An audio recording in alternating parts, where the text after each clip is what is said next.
Yeah, it's your boy Crypto Blood, and welcome to another episode of My Two Satoshis.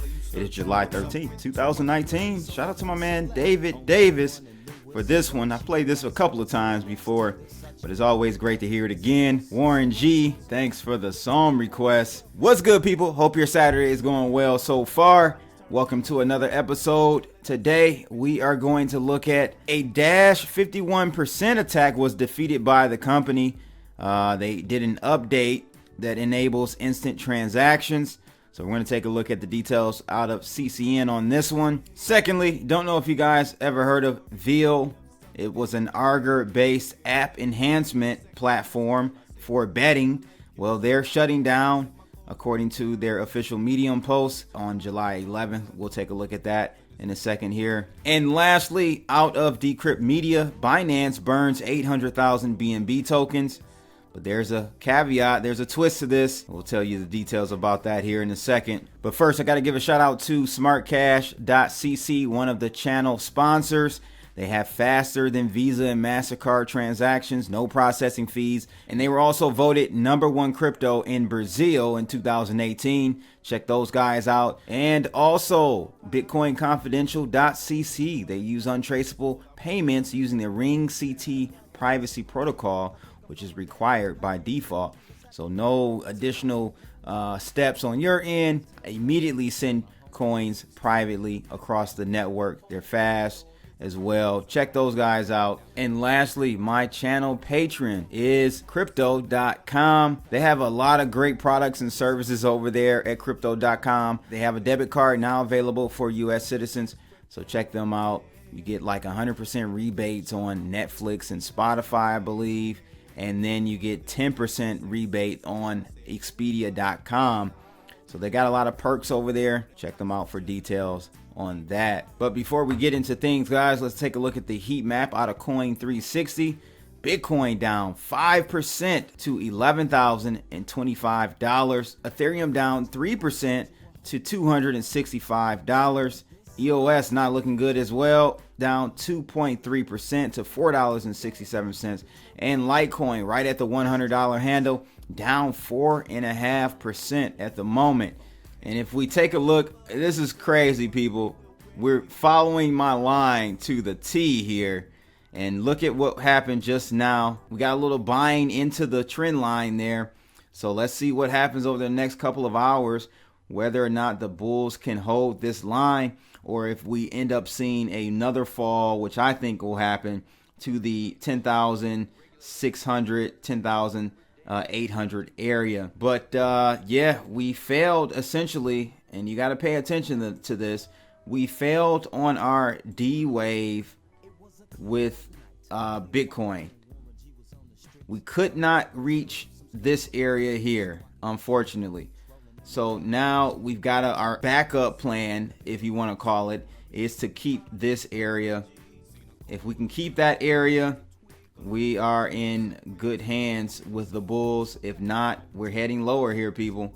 And when I say lower, I'm talking about like 9,700 to 9,400 range is where we may go if we cannot sustain these levels right here.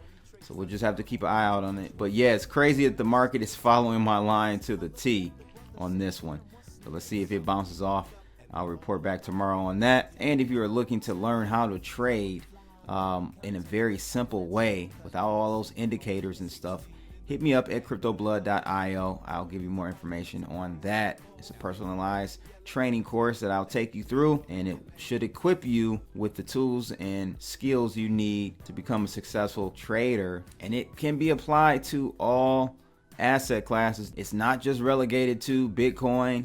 This applies to trading equities, FX, options, whatever you're trading. You can use my simple method to identify trends and pick the right places to trade. So cryptoblood.io if you want to get into that. So let's jump into the first article for today, and that is out of CCN. It says here, Dash defeats 51 attacks in latest update and enables instant transactions. It says Dash is an important cryptocurrency with a long history. When Evan Duffield and his collaborators began the Dark Coin project, as X11, he had assessed several issues with what he's always referred to as the Bitcoin project. Actually, remember X11 coins. It was a consensus algorithm, and back in the day, there were coins that used the X11 consensus algorithm. I wonder if this is the same thing. I used to mine those coins for a little bit as well. But anyhow, it says one issue he believed was addressable was the near transparency of the blockchain. Using various shuffling features, Darkcoin could make it difficult to know a lot about a given transaction unless you were involved. Darkcoin became Dash, which is short for digital cash, in 2015. One of the problems that any project based on Bitcoin suffers is the potential for a 51% attack. In its latest release, Dash has essentially solved the problem by relying more heavily on the masternode network in addition to proof of working miners. The effect is that the entire network can now instantly confirm transactions. Current Dash Core CEO Ryan Taylor recently told CCN that Dash's privacy features are but one part of the experience. He prefers to view the project as a financial user experience. The CEO says that Dash Network today is not one-dimensional. Dash delivers a user experience second to none in the cryptocurrency space today. Transactions are instant, practically costless, and incredibly secure. We have the most effective governance and funding model in the industry, the longest running in the industry, in fact. The cost to attack the Dash network exceeds even that of Bitcoin because of recently introduced security enhancements. Dash has been grinding away developing real-world use cases as well, quietly increasing our transactions and becoming a leader in actual real-world use cases. And our next release is going to blow people away with a complete focus on user experience and the ability to easily build applications on Dash. An article goes on to say, with the introduction of masternodes, which are vested parties who play an essential role in the Dash network, two types of transactions become possible on Dash: instant and opaque. Neither of these features yet exist on Bitcoin, and to integrate instant transactions would require an overhaul of the entire network. Opaque transactions have long been possible on Bitcoin through similar methods as used in Dash. And it looks like from this article, guys, they're going to have another update release that's going to really blow a lot of people away. Do you guys own Dash? I don't. I know Max Kaiser was a huge promoter of Dash a few years ago, and I know a few of my subscribers own Dash. Tell me why you like Dash in the comments below. I would love to hear. I've actually never owned any Dash, so kind of sell me on it in the comments below. But yeah, look out for that. You may see a spike in Dash here in the coming weeks or months here as they do another rollout. So just giving you guys a heads up on that from a fundamental trading perspective. Might be able to catch some good gains on that. The next article is about Ethereum-based Augur enhanced app Veil closing up shop. This is out of Cointelegraph. It says the Ethereum-based prediction platform Veil is shutting down, according to an official Medium post on July 11th. As of July 11th, no new markets will be added to the platform. Trading will be disabled entirely on July 24th. Veil co-founder Paul Fletcher Hill recommended that users redeem open positions, withdraw positions from active markets, and withdraw Veil Ether and convert to Ether. Veil was a type of extension to the Ethereum-based prediction market Augur. Augur is a predictions market that still exists that uses smart contracts to let users create and bet on the outcome of any event with the cryptocurrency Ether. In April, Augur also added the option to use the stablecoin by MakerDAO on its platform. According to its website, Veil was intended to bring Augur mainstream and improve user experience by speeding up its transaction process. Veil purportedly let users trade on the Augur marketplace faster via the 0x protocol and provided instant settlement by allowing users to sell their shares to Veil before native finalization of Augur transactions on the blockchain. Again, no point in this with any of the many blockchain 3.0 projects out there. You're not going to need another project or another blockchain to facilitate transactions on Ethereum. And I've told you guys this, Ethereum is simply not ready for any dApp to be utilized in the real world. I still to this day am very confused on why people are even developing on Ethereum. I'll just let those guys figure that out in the future, unless Ethereum is able to scale in 2 years, with their current roadmap. But again, who has time to wait for 2 years?